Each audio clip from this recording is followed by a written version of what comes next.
안녕하세요. 매일 묵상. 오늘은 고린도전서 2장 14절부터 3장 4절까지 말씀 살펴보도록 하겠습니다. 계속해서 바울은 이제 고린도 교회를 꾸짖고 있어요. 꾸짖는데 단순히 분열했기 때문이다 이렇게 이야기를 하고 있지 않습니다. 지금 고린도 교인들은 그 당시에 그리스 철학과 지혜에 좀 약간 현혹된 면도 있고요. 그리고 그러니까 십자가의 복음을 진정으로 이해하지 못했어요. 물론 그들이 십자가 복음의 내용을 이해하지 못했다는 게 아닙니다. 근데 십자가 복음이 가지고 있는 지혜, 이 세상 지혜가 아닌 하나님의 지혜의 놀라운 그 반전, 놀라운 능력을 이해하지 못했어요. 그 내용을 가지고 이제 바울이 계속해서 고린도 교회 사람들을 얘기해 이제 권면하고 있는데요. 내용 살펴볼게요. 2장 14절입니다. 육에 속한 사람은 하나님의 성령의 일들을 받지 아니하나니 이는 그것들이 그에게는 어리석게 보이며 또 그는 그것들을 알 수도 없나니 그러한 일은 영적으로 분별되기 때문이라. 그러니까 아마 여기서 육에 속한 사람은 두 부류를 동시에 가리키는 것 같습니다. 하나는 이제 고린도 교인들이고요. 그리고 또 하나는 이제 고린도 교인들이 영향을 받고 있는 세속 철학, 그리고 세속 철학자들의 이제 가르침들을 가리키는 것 같아요. 육에 속한 사람은 정확히 말하면 그리스도인이 아니죠. 예수님을 안 믿는 사람입니다. 성령을 받지 못한 사람이죠. 그럼 당연히 하나님의 성령의 일을 받지 않죠. 어제도 얘기했지만 사실 인생이 유한하고, 그리고 이제 인간의 삶이 끝이고 신은 없다 이렇게 생각한다면은 당연히 성령 하나님께서 말씀하시는 내용들을 받기가 어렵죠. 예. 죽으면 부활할 것이고, 그리고 나눠주는 것이 훨씬 복되다라는 말씀을 받기가 어렵잖아요. 그럼 인생이 끝나버리면, 나 가난하게 살다 끝나면 나는 무의미한 존재가 되는 거니까요. 근데 어쨌든 간에 어리석게 보이죠, 당연히. 어, 이 어리석게, 그러니까 성령의 일들이 어리석게 보이고 당연히 알 수가 없습니다. 근데 여기서 15절에 좀 약간 알쏭달쏭한 말을 전하는데요. 뭐라고 합니까? 신령한 자는, 성령 충만한 자를 의미하는 거예요. 무슨 뭐 신령한 이런 거 의미하는 게 아니에요. 성령을 받고 복음을 아는 사람들은 모든 것을 판단해요. 그렇지만 자기는 아무에게도 판단을 받지 아니하느니라 이렇게 말합니다. 그러니까 이거는 성령 충만한 사람은 모든 사람들을 보면서 막 정죄하고, 그리고 나는 정죄를 안 받는다 이런 의미가 아니에요. 오히려 이런 말에 가깝죠. 저는 크리스토스토무스가 이 본문을 주석하면서 정말 잘 멋있는 말을 했는데요. 눈을 뜬 사람은 장님을 보면서 무엇이 문제인지 판단할 수 있지만 장님은 눈 뜬 사람을 판단할 수 없다고요. 예, 맞죠. 복음을 알고 있는, 복음을 믿고 복음을 적용하고 있는 사도 바울의 입장에서는 고린도 교인들이 다 이해가 되죠. 고린도 교인들의 분열, 이것이 얼마나 이 문제가 있는 건지, 어떤 영적인 문제가 있는 건지 다 분별이 돼요. 그렇지만은 고린도 교인들은 바울을 판단하거나 분별할 수가 없어요. 바울이 왜 저렇게 낮아지는지, 왜 저렇게 목숨을 걸고 복음을 전하러 가는지 그때 이해할 수가 없죠. 판단받을 수가 없는 겁니다. 그러면서 누가 주의 마음을 알아서 주를 가르치겠느냐, 그러나 우리가 그리스도의 마음을 가졌느니라. 이거는 바울이 그러니까 나 잘난 사람이다 자랑하고 싶은 게 아니에요. 너희들이 이렇게 엉망진창임에도 불구하고 나는 너희들을 가르칠 것이다. 너희들을 훈육할 것이다. 너희들을 버리지 않을 것이다. 왜냐하면 우리가 그리스도의 마음을 가졌기 때문이다 이렇게 얘기하는 거죠. 그러면서 이 내용만 가지고 이제 이 내용을 좀 다 알기 어렵거든요. 3장으로 넘어가면은 이제 바울이 왜 이렇게 얘기했는지를 좀 알 수가 있습니다. 3장 1절에 형제들아 내가 신령한 자들을 대함과 같이 너에게 말할 수 없어서, 그들은 성령 충만하지 않아요. 물론 그들이 복음을 듣고 내용을 믿긴 했지만은 여전히 육신에 속한 자, 즉 불신자, 그리스도 안에서 어린아이를 대함과 같이 하노라. 그러니까 너희들이 예수님을 믿는다고 말을 하지만 실질적으로는 명목상의 그리스도인이고 불신자나 다름이 없다 이렇게 이야기를 하는 거죠. 그러면서 내가 너희를 저주로 먹이고 밥으로 아니하였나니 이는 너희가 감당치 못하였거니와 지금도 못하리라. 이게 밥이라는 건 단단한 음식을 가리키는 거예요.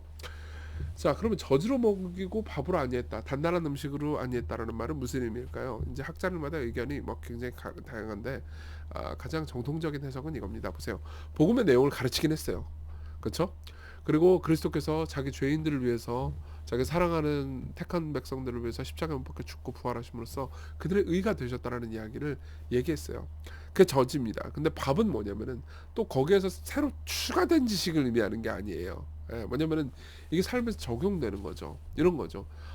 그리스도께서 나를 위해서 이런 위대한 일을 하셨구나. 그럼 이게 성령님으로 말미암아서 깊이 내 마음 가운데 자리를 잡았다고 합시다. 그러면 어떻게 됩니까? 그리스도께서 나를 위해서 행하신 일을 나도 형제자매를 위해서 행하려고 하죠. 이게 바로 밥으로 살아가는 거예요. 그러니까 십자가의 윤리를 더하는 게 아닙니다. 예, 여전히 십자가를 믿고 진정으로 믿게 되는 거죠. 예, 복음이 모자르기 때문에 복음의 어떤 윤리를 추가해야 된다는 의미가 아니에요. 복음을 진정으로 이해하고 복음을 삶에서 내 삶의 오퍼레이팅 시스템이 되게 되는 거죠. 근데 얘네들은 그렇지 않았어요. 고린도 교인들은 여전히 복음을 귀로는 들었지만 복음이 자신의 삶의 중요한 오퍼레이팅 시스템이 아니었습니다. 그러니까 너희는 아직도 육신에 속한 자로다 이렇게 얘기하는 거죠. 너희들은 복음을 안 믿는 사람이랑 똑같이 오퍼레이팅 시스템이 똑같다. 왜 그러냐? 너희 가운데 시기와 분쟁이 있다. 어찌 육신에 속하여 사람을 따라 행함이 아니리요. 보세요. 우리가 행한 대로가 아니고 예수 그리스도를 믿는 믿음만으로 구원받는다고 말했어요. 그렇죠? 근데도 불구하고 시기와 분쟁이 있다는 건 내가 아직도 내 행위, 내 의, 내가 똑똑해, 내가 잘생겼어, 내가 괜찮은 사람이야. 저 사람은 나쁜 사람, 뭐 나쁜 짓을 했어. 그러면은 여전히 내가 저 사람보다 더 나으니까는 내가 저 사람과 함께 놀 수 없어. 이게 분쟁이잖아요. 그렇죠? 이런 분쟁의 마음을 가지고 있다라는 것 자체가 젖은 먹었는데 밥을 못 먹었다. 무슨 말이냐면은 뭐예요? 아직도 육신에 속해서 복음을 제대로 이해하지 못했다는 걸 입증해 주죠. 나는 복음을 잘 알고 있어요. 시험 보면 100점 맞을 자신이 있다고요. 라고 말하면서 내용을 난 칭의에 의해 전과와 소재와 사제와 이런 모든 것들을 구분할 수 있습니다. 조직 신학 시험 치면 나는 100점 맞을 수 있어요. 라고 말해도 나를 움직이는 여전히 오퍼레이팅 시스템이 나는 조직 신학 100점을 맞을 수 있는 애인데 쟤는 신학도 잘 모르고 멍청하네. 이렇게 생각하면 여전히 복음을 자기가 삶에서 체화하지 못한 거잖아요. 그러니까 젖으로만 먹은 거예요. 그러면서 4절 어떤 일은 말하되 나는 바울에게라 하고 다른 일은 아볼로에게라 하니 너희가 육의 사람이 아니겠냐. 진짜로 너희들이 십자가를 믿는다면 너희들이 예수 그리스도 안에 있다는 걸 믿는다면 사람들을 그렇게 차별하겠냐. 이렇게 얘기를 하는 거죠. 그러니까 복음을 모른다는 거예요. 정보와 내용에 있어서 모른다는 게 아니고 복음을 마음속에 경험하거나 복음으로 말미암아서 마음이 새롭게 형성된 게 아니라는 거죠. 적용해 볼까요? 첫 번째입니다. 복음과 성숙이에요. 십자가의 복음을 이해하긴 했지만 그 복음을 자신의 삶에 적용하지 못한다면 여전히 육적인 겁니다. 그리고 분열이 그 열매죠. 예. 두 가지 인용문을 좀 읽어드리고 싶은데 하나는 폴 밀러라는 사람입니다. 나를 위한 예수는 당신을 과밀하게 만든다. 이는 당신을 위한 예수의 죽음이 타인을 위한 당신의 죽음으로 넘어가지는 못한 상태다. 예수가 당신의 자아상에는 도움이 되지만 당신의 삶을 지배하지는 못하는 상태다. 당신이 아직 그분 소유가 되지 못한 상태다. 이렇게 말합니다. 예. 그리스도께서 나를 위해서 죽으신 것은 사실입니다. 그렇지만 여러분들이 거기에 머무르기만 하고 내가 그리스도께서 나를 위해서 행하신 일을 다른 사람들을 위해서 행해야 되겠구나라고 삶의 오퍼레이팅 시스템이 변하지 않잖아요. 그렇기 때문에 내가 이렇게 큰 용서를 받았기 때문에 사람들을 용서해야 되겠구나. 예수 그리스도는 제사를 가졌기 때문에 내가 가난한 사람들을 위해서 내 제사를 드려야 되겠구나. 그리스도께서 나를 위해서 그분의 소중한 삶을 주셨기 때문에 내가 내 시간을 내 이웃들과 교회와 연약한 사람들을 위해서 사용해야겠구나. 그분이 이 땅에 오셔서 자신의 삶을 사셨고 몫으로서 신실하게 삶을 사셨기 때문에 내게 지금 맡겨진 이 직분들, 여러분들의 직업이 다른 여러분들의 직분이에요. 이걸 신실하게 수행해야겠구나. 이런 생각을 안 하잖아요. 그러면 여러분들은 복음을 아직도 저주로만 이해하고 있지 단단한 음식으로 먹고 있지 않은 거죠. 그런 사람들을 달라스 웰라드라는 사람은 약간 조롱하는 방식으로 뱀파이어 크리스천이라고 불러요. 예수님의 피만 쪽쪽 빨아먹고 삶으로 전혀 이 영향이 안 생기는 거라는 거죠. 그런 사람들이 이렇게 말합니다. 부디 당신의 피가 조금 필요합니다. 하지만 저는 당신의 학생이 되거나 당신의 성품을 담을 마음은 없습니다. 솔직히 제가 인생을 즐기는 동안 못 본 척 해주시렵니까? 천국에서 뵙겠습니다. 이렇게 말한다는 거죠. 그리스도의 피는 우리 피를 우리가 죄책감을 좀 경감시킬 정도만 필요하지 않습니다. 우리는 그리스도의 피가요 우리의 삶 전반을 변혁시킬 만큼 사람들을 사랑할 만큼 필요합니다. 자, 두 번째입니다. 그래서 그리스도의 마음을 가지는 거죠. 바울은요 자신이 그리스도의 마음을 가졌다고 말해요. 그리스도는 어떤 분입니까? 그분은 영원한 재판장이세요. 근데 이 땅에 재판을 받으러 오신 분이십니다. 예. 2장 15절 아까 우리가 읽었지만 신령한 자는 모든 것을 판단하나 자기는 아무에게도 판단받지 않는다고 그러잖아요.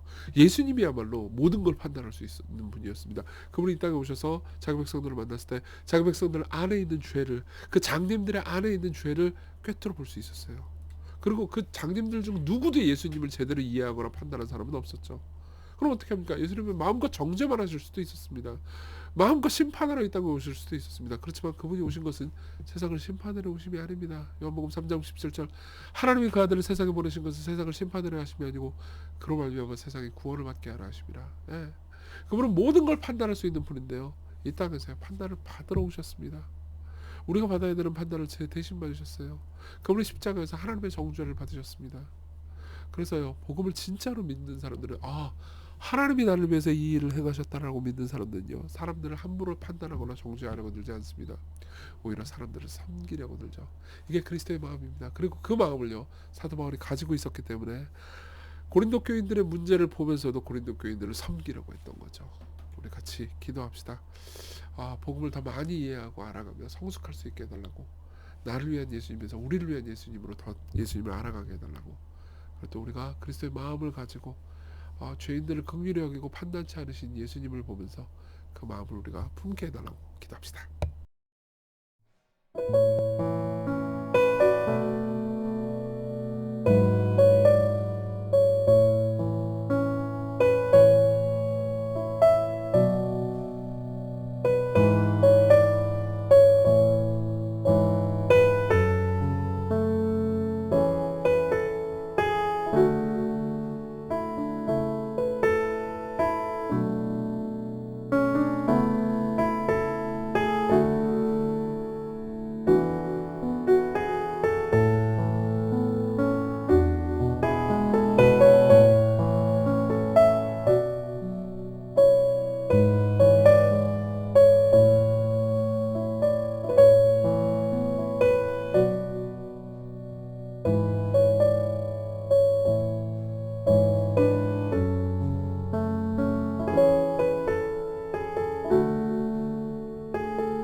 기도하겠습니다. 자비로우신 아버지, 우리가 복음을 더 깊이 알아가게 해주십시오. 우리의 뇌로만 알아가는 것이 아니고 우리의 삶으로 복음을 체화하게 해주십시오. 그래서 복음을 통해서 성숙해가고 그리스도께서 우리를 위해서 품으신 마음을 우리도 동시에 동일하게 품을 수 있게 해주십시오. 예수님 이름으로 기도했습니다. 아멘. 예수 그리스도께서 여러분들을 사랑하시는 마음을 품고 계십니다. 그 안에서 기쁜 하루 되셨으면 좋겠습니다.